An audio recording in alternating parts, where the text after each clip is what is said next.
قاعد في عمارة في الدور الأول، بصيت من الشباك لقيت خناقة كبيرة قوي، وكنت حاضرها من أولها وطلعت علشان تشوف مين اللي صح ومين اللي غلط وتتكلم معاهم. رحت سمعت كلام زي النيلة، رجعت بقى متعصب وتاكل في نفسك، يعني كمان عاملين لنا دوشة وكمان طلعت أسكتهم. راح سمعت الكلام اللي زي الزفت ده وقاعد تحكي ومتعصب.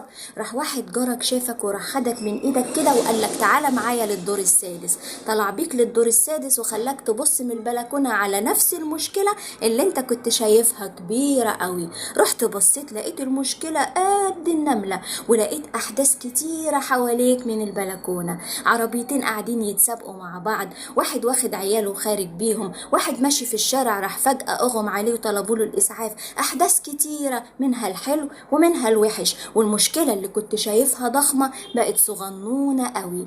هو ده بالظبط اللي بيحصل لنا في حياتنا كل ما كبرنا في العمر.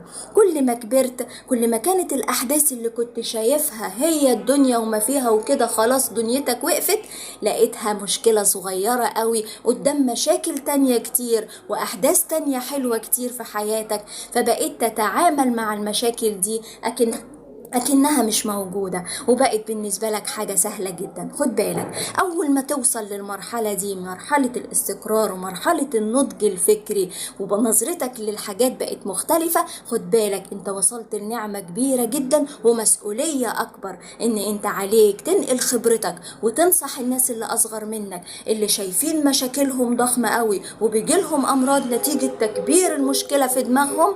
عليك مسؤولية ان انت تاخد بإيديهم عشان يطلعوا من المشكلة اللي هم فيها، علشان ينظروا لها نظرة تانية. ابتدي انقل خبرتك للي أصغر منك. طب أنا بقول لكم الكلام ده ليه؟ النهاردة يوم ميلادي وحبيت أقول لنفسي كل سنة وأنا طيبة بس بشكل تاني. والسلام عليكم ورحمة الله وبركاته.